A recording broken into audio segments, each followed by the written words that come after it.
Shalom family, shalom frères et sœurs, shalom, c'est Small Levi. Le roi Assyrius était le souverain de l'empire perse. Il régnait sur un empire immense. Le roi Assyrius avait choisi Esther comme nouvelle reine. Esther était une jeune femme d'une grande beauté. Elle est choisie parmi toutes les jeunes filles de l'empire pour sa grâce et sa beauté intérieure.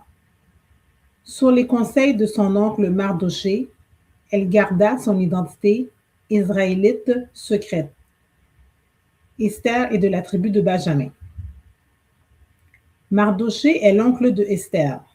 Il l'a adoptée et élevée comme sa propre fille après la mort de ses parents.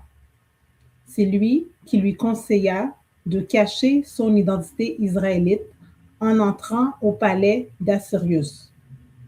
Il était un serviteur fidèle du roi d'Assyrius.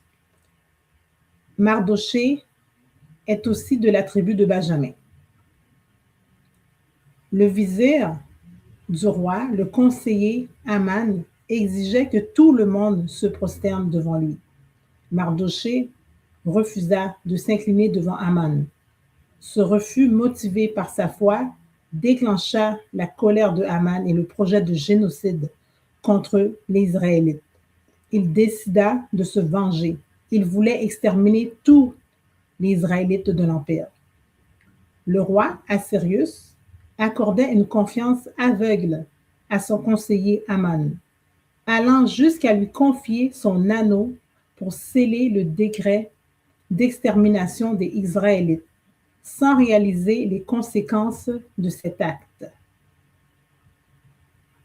Lorsque le décret d'extermination de Aman est publié, Esther hésita à intervenir, car entrer chez le roi sans invitation était passible de mort. Mardoché demanda à Esther d'intervenir auprès du roi, malgré le risque de mort, car nul ne pouvait se présenter devant le roi sans invitation. Esther accepta après avoir demandé à son peuple de jeûner 3 jours avec elle. Esther n'accuse pas Aman immédiatement. Elle invite le roi et le vizir à 2 banquets privés avant de dénoncer le complot. Au second banquet qu'elle organisa pour le roi et Aman, elle relève qu'elle est israélite et dénonce le complot d'extermination. Indigné, le roi ordonne que Aman soit pendu à la potence même qu'il avait préparée pour Mardoché. Le roi Assyrius, sensible aux arguments d'Esther, est rappelé à la loyauté de Mardoché qui lui avait sauvé la vie lors d'un complot précédent. Il finit par condamner Aman et autorise les Israélites à se défendre. Après la chute de Aman, Mardoché est nommé vizir, le conseiller à sa place. Il porte les vêtements royaux et rédige les décrets permettant aux Israélites de se défendre contre leurs ennemis. Le décret royal ne pouvait être annulé. Le roi autorise les Israélites à prendre des armes pour se défendre. Le Purim est une fête de joie, de renversement, de libération, de protection et de mémoire. Elle commémore l'histoire d'Esther et la délivrance des enfants d'Israël face au décret de Haman. Le Purim dure 3 jours. La première journée, c'est le jeûne avant le combat. La deuxième journée, c'est la prière avant le combat. Et la troisième journée, c'est la fête de la victoire. Donc, c'est une période de 3 jours. La première journée, le jeûne avant le combat. Le lendemain, la prière avant le combat. Et le jour suivant, la fête de la victoire.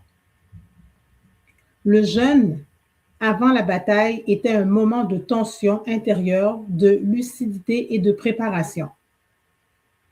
Car le danger était réel.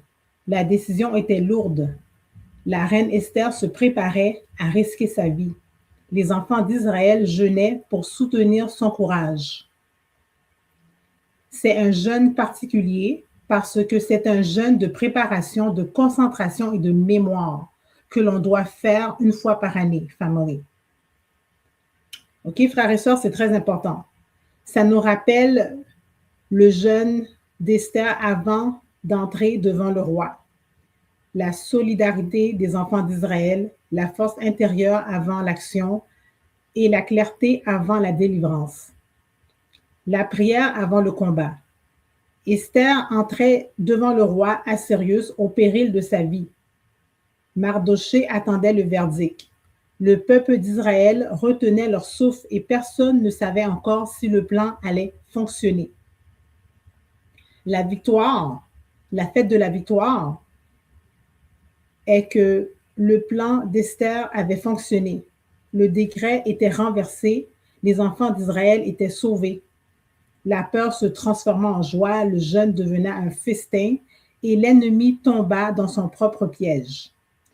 Le Purim, c'est également pour nous rappeler l'acte de bravoure de la reine Esther, son sacrifice, son courage, sa stratégie et sa détermination.